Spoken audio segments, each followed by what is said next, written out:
নমস্কাৰ বন্ধু বান্ধৱীসকল, আজিৰ ভিডিঅ'টোৰ যোগেদি আমি বৰ্তমান বাতৰি শিৰোনামত থকা নেপালৰ গোটেই সমগ্ৰ ঘটনাটো অৰ্থাৎ জেএনজিয়ে যি প্ৰটেষ্ট কৰি আছে, ছ'চিয়েল মিডিয়া বেন কৰা আৰু নেপাল চৰকাৰৰ বিৰুদ্ধে যি ক্ষোভৰ উদ্গীৰণ ঘটিছে, এই সমগ্ৰ ঘটনাটোৰ প্ৰকৃততে কিদৰেনো আৰম্ভ হ'ল আৰু তাৰ অন্তৰালত কি কথা আছে সেই সম্পৰ্কে আমি অলপমান আলোচনা কৰোঁ। আহকচোন। নেপালত বৰ্তমানলৈকে অৰ্থাৎ এই প্ৰটেষ্টটো হোৱাৰ সময়লৈকে কেপি শৰ্মা অলিয়ে নেপালৰ শাসন কাৰ্য অৰ্থাৎ প্ৰধানমন্ত্ৰী হিচাপে নেপালৰ শাসন চলাই আছিল আৰু বৰ্তমান তেওঁ যিহেতু ইস্তফা প্ৰদান কৰিছে, বৰ্তমান সময়ত নেপালৰ সমগ্ৰ ৰাজনৈতিক পৰিস্থিতি সেনাৰ হাতত অৰ্থাৎ সেনাৰ কণ্ট্ৰলত আছে আৰু এই সময়ছোৱাত নেপালৰ আভ্যন্তৰীণ পৰিস্থিতি যথেষ্ট পৰিমাণে বেয়াৰ ফালে ঢাল খাইছে। গতিকে আমি কাহিনীটোৰ আৰম্ভণিনো কেনেকৈ ঘটিল সেই সম্পৰ্কে জানিবলৈ হ'লে প্ৰথমে আমি 4 ছেপ্টেম্বৰলৈ উভতি যাব লাগিব। অৰ্থাৎ 4 ছেপ্টেম্বৰ তাৰিখে নেপাল চৰকাৰে ফেচবুক, ইনষ্টাগ্ৰাম, এক্স, ইউটিউব, হোৱাটছআপকে ধৰি ছ'চিয়েল প্লেটফৰ্মৰ 26টা নেটৱৰ্কিং ছাইটত সম্পূৰ্ণৰূপে তেওঁলোকে বেন ঘোষণা কৰিছিল আৰু ইয়াৰ পিছতেই নেপালৰ যি যুৱচাম আছিল অৰ্থাৎ নেপালৰ ছাত্ৰসমূহকে ধৰি যি ডেকা শক্তি আছিল, তেওঁলোক প্ৰথমে ৰাজপথলৈ ওলাই আহিছিল। তেওঁলোকৰ শান্তিপূৰ্ণ আন্দোলনৰ এটাই লক্ষ্য আছিল আৰু তেওঁলোকে কৈছিল যে ছ'চিয়েল মিডিয়া বেন কৰি চৰকাৰে নিজৰ ৰাজনৈতিক লোভ তেওঁলোকে ঢাকিব বিচাৰিছে আৰু ছাত্ৰসকলে তেওঁলোকৰ চৰকাৰী যিবিলাক বাতৰি চেনেল আছিল তেওঁলোকৰ ওপৰত অভিযোগ আনিছিল যে তেওঁলোকে ছাত্ৰসকলৰ হিতৰ হকে অৰ্থাৎ দেশৰ উন্নতিৰ হকে বাতৰি পৰিচালনা কৰাতকৈ চৰকাৰৰ পক্ষতহে তেওঁলোকে থাকি বাতৰি পৰিচালনা কৰিছিল। গতিকে এই সমগ্ৰ ঘটনাটোত ছাত্ৰসকলে চৰকাৰক জগৰীয়া কৰিছিল আৰু তাৰ বাবে শান্তিপূৰ্ণভাৱে আন্দোলন চলাই আছিল।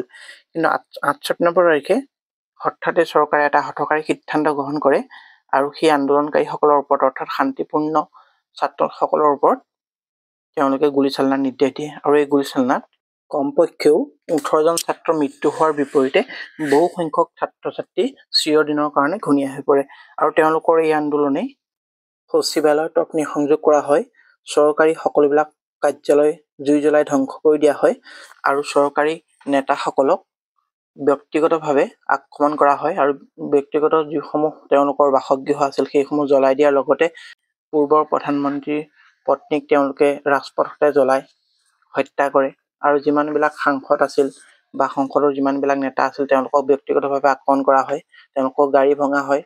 সমগ্ৰ নেপালে খুব অৰাজক পৰিস্থিতিৰ মাজলৈ গতি কৰে। 8 ছেপ্টেম্বৰৰ দিনা তেওঁলোকে এটা ট্ৰেণ্ড প্ৰকাশ কৰে, অৰ্থাৎ তেজেৰে লুতুৰি পুতুৰি হৈ থকা এপাত জোতা তেওঁলোকে ছ'চিয়েল মিডিয়াত শ্বেয়াৰ কৰি #BloodShowNepal বুলি তেওঁলোকে প্ৰদৰ্শন কৰে আৰু লগতে নেপালৰ এই আন্দোলনটোত নেপোকিটছ এটা জনপ্ৰিয় ট্ৰেণ্ডলৈ পৰিণত হয়। অৰ্থাৎ যিসকল চৰকাৰী নেতা আছিল তেওঁলোকৰ পুত্ৰসকলে এটা খুব আলিচান জিন্দগী তেওঁলোকে লাভ কৰিছিল আৰু সাধাৰণ ল'ৰাবিলাকে অৰ্থাৎ সাধাৰণ পৰিয়ালৰ যিসমূহ কিডছ আছিল তেওঁলোকে দৰিদ্ৰতাৰ মাজেৰে অৰ্থাৎ অনাহাৰে আৰু বেৰোজগাৰ হৈ পেলাই তেওঁলোকে জীয়াই থাকিব লগা হৈছিল। গতিকে নেপোকিটছ এটা বৰ্তমান সময়ত নেপালত জনপ্ৰিয় টাৰ্ম হৈ পৰিছে আৰু যিহেতু চৰকাৰী পক্ষই সম্পূৰ্ণৰূপে ছ'চিয়েল প্লেটফৰ্ম বন্ধ কৰি দিছিল, গতিকে তেওঁলোকৰ আন্দোলনকাৰীসকলৰ মূল কথা আছিল যে ছ'চিয়েল মিডিয়া নহয়, তেওঁলোকে নিজৰ কৰাপশ্যনহে বন্ধ কৰিব লাগে। গতিকে এই সমগ্ৰ বিষয়টোতে সমগ্ৰ নেপাল জ্বলি এতিয়া বৰ্তমান সময়ত এনেকুৱা এটা পৰিস্থিতিৰ সৃষ্টি হৈছেগৈ যে নেপালৰ প্ৰধানমন্ত্ৰীয়ে ইস্তফা প্ৰদান কৰাৰ লগতে দেশ এৰি পলায়ন কৰিবলগীয়া হৈছে।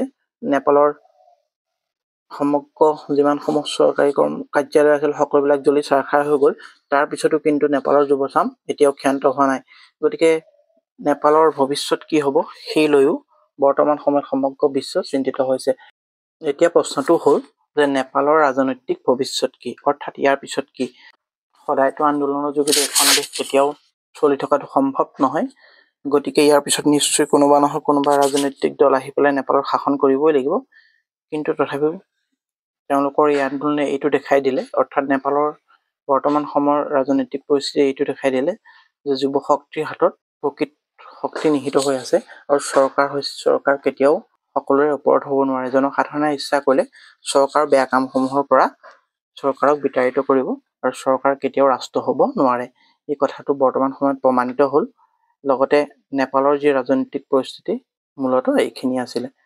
আজিলৈ ভিডিঅ'টোত ইমানেই। ধন্যবাদ।